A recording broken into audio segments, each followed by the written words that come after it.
പട്ടാഴി പടക്കശാല ദുരന്തത്തിൽ മരിച്ച ശൈലജയുടെ ശവസംസ്കാരം വീട്ടുവളപ്പിൽ നടന്നു. പടക്കശാല നടത്തിപ്പുകാരൻ അജയകുമാറിന്റെ ഭാര്യയാണ് ശൈലജ. പട്ടാഴി തെക്കേത്തേരി അയത്തിൽ ഭാഗം കൂടിയാട്ടുകുന്നിൽ പടക്കശാലയിലുണ്ടായ പൊട്ടിത്തെറിയെ തുടർന്ന് ഗുരുതരമായി പരിക്കേറ്റ് തിരുവനന്തപുരം മെഡിക്കൽ കോളേജിൽ ചികിത്സയിലായിരുന്ന അജയകുമാറിന്റെ ഭാര്യ ശൈലജ തിങ്കളാഴ്ച ഉച്ചയോടെയാണ് മരിച്ചത്. ചൊവ്വാഴ്ച പോസ്റ്റ്മോർട്ടം നടത്തിയ മൃതദേഹം ബന്ധുക്കൾ ഏറ്റുവാങ്ങി. പട്ടാഴിയിലെ സ്വവസതിയിൽ പൊതുദർശനത്തിന് വെച്ച ശേഷം വീട്ടുവളപ്പിൽ സംസ്കരിച്ചു. ശൈലജയുടെ മരണം കൂടിയായതോടെ അപകടത്തിൽ മരിച്ചവരുടെ എണ്ണം 2ആയി. പൊള്ളലേറ്റ് ചികിത്സയിൽ കഴിയുന്ന മറ്റ് 4 പേരിൽ 2 പേരുടെ നില ഗുരുതരമായി തുടരുകയാണ്.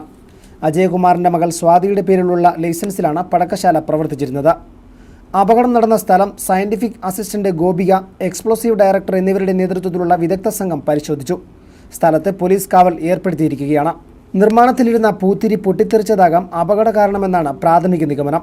മരണമടഞ്ഞ അജയകുമാറിന്റെ ഭാര്യ ശൈലജ ഉച്ചഭക്ഷണത്തിന് തൊഴിലാളികളെ ക്ഷണിക്കുന്നതിനായി നിർമ്മാണശാലയിൽ എത്തിയ സമയത്തായിരുന്നു അപകടം. പടക്കശാലയ്ക്ക് പുറത്ത് ഉണക്കാനിട്ടിരുന്ന വെടിമരുന്ന് ഉപയോഗിച്ച് ഗുണ്ട് നിർമ്മിക്കുന്നതിനിടെ കഠിനമായ വെയിലിൽ ഇത് പൊട്ടിത്തെറിച്ചാണ് അപകടമുണ്ടായതെന്ന് ചികിത്സയിൽ കഴിയുന്നവർ പോലീസിന് മൊഴി നൽകിയിട്ടുണ്ട്. അപകടത്തെ തുടർന്ന് റിമാൻഡ് ചെയ്ത അജയകുമാറിന് ഭാര്യ ശൈലജയുടെ മരണാനന്തര ചടങ്ങിൽ പങ്കെടുക്കുന്നതിനായി ചൊവ്വാഴ്ച 1 ദിവസത്തെ പരോൾ അനുവദിച്ചിട്ടുണ്ട്. മകളും ലൈസൻസിയുമായ സ്വാതിക്ക് ചെറിയ കുട്ടികളുടെ സംരക്ഷണത്തിൻ്റെ പേരിൽ മുമ്പ് ജാമ്യം അനുവദിച്ചിരുന്നു. മരിച്ചവരുടെ ആശ്രിതർക്ക് അടിയന്തര ധനസഹായമായി 10,000 രൂപയും പരിക്കേറ്റ് ചികിത്സയിൽ കഴിയുന്നവർക്ക് വേണ്ടുന്ന സഹായങ്ങളും ലഭ്യമാക്കിയിട്ടുള്ളതായി ജില്ലാ കളക്ടർ അറിയിച്ചു.